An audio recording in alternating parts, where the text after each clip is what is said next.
விவோலேருந்து Y21G அப்படிங்கிற ஒரு என்ட்ரல் smart ஃபோனை இந்தியாவில் லான்ச் பண்ணியிருக்காங்க. இந்த ஃபோனில் என்ன விஷயங்கள் வருது அப்படிங்கிறத டீட்டெயிலாக இந்த வீடியோவில் பேசலாம். ஃப்ரண்ட் சைடில் ஒரு 6.51 இன்ச்சுக்கான HD+ ரெசல்யூஷன் LCD டிஸ்பிளே கொடுக்குறாங்க. ஸோ இது ஒரு ஆவரேஜான டிஸ்பிளே தான். மேலும் இது ஒரு வாட்டர் ஆஃப் நாச் டிஸ்பிளேயாக வருது. ஸோ டிஸ்பிளே அந்த அளவுக்கு இல்லை. அதே ப்ராசர் அப்படின்னு பார்க்கும்போது நமக்கு மீடியாடெக்கோட Helio G70 அப்படிங்கிற ஆக்டோகோ சிப்செட் கொடுக்குறாங்க. கிராஃபிக்ஸ்க்காக மாலியோட G52 MC2 GPU கொடுக்குறாங்க. ஸோ பேசிக்காக ப்ராசரோட ரேங்கிங் அப்படின்னு பார்க்கும்போது 95வது ரேங்க் வருது. அதாவது C கிரேட் ப்ராசராக வருது. ஸோ பெர்ஃபார்மன்ஸ் எப்படின்னு கேட்டிங்கன்னா ஆப்ஸ் வேணால் ரன் பண்ணலாமே தவிர கேம்ஸ் மாதிரியான விஷயங்களுக்கு இது செட் ஆகாது. மற்றபடி மீட்டர் ஸ்டோரேஜ் அப்படின்னு பார்க்கும்போது 4GB RAM 64GB ஸ்டோரேஜோட வருது. மைக்ரோ SD கார்டு சப்போர்ட்டும் இருக்குது. இது டெடிகேட்டட் சிம் செட்டாக கொடுக்குறாங்க. மேலும் இந்த ஃபோன் வந்து Android 12 பேஸ் பண்ண FunTouch OS 12 ரன் ஆகுது. அடுத்தபடியாக கேமராஸ் பற்றி பார்க்கலாம். இந்த ஃபோனில் பேக் சைடில் நமக்கு வந்து 2 கேமரா கொடுக்குறாங்க. முதல் கேமரா ஒரு 13 மெகாபிக்சலுக்கான பிரைமரி கேமரா f2.2 ஆப்பர்ச்சரில் வருது.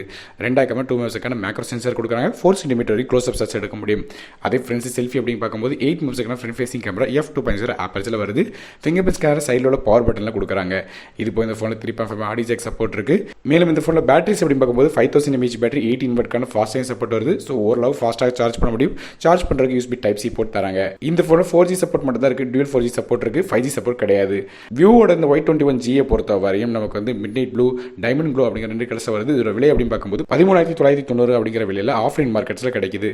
ஸோ ஓரளவு இந்த பிரைஸ் பாயிண்ட்டுக்கு இந்த ஃபோன் ஓகே தான் அப்படின்னு கேட்டிங்கன்னா கண்டிப்பாக இல்லைன்னு சொல்லுவேன். காரணம் ப்ராசரை வச்சு பார்க்கும்போது 10,000 ரூபாய் கீழே லான்ச் பண்ணியிருந்தாங்கன்னா கண்டிப்பாக வாங்கிடலாம் அப்படின்னு சொல்லியிருக்கலாம். ஆனால் இந்த ஃபோனோட ப்ரைஸிங் வந்து கிட்டத்தட்ட 14,000 ரூபாய்க்கு லான்ச் பண்ணியிருக்காங்க. அந்த ப்ரைஸிங்க்கு இந்த ஃபோன் அந்த அளவுக்கு ஒர்த் இல்லை. ஸோ நீங்கள் இதை பற்றி நினைக்கிறீங்க அப்படிங்கிறது கீழே கமெண்ட் செக்ஷனில் மென்ஷன் பண்ணுங்கள். வீடியோ பிடிச்சா ஒரு லைக் கொடுத்துருங்க. நான் டெக் தமிழுக்காக மற்ற வீடியோ நன்றி, வணக்கம்.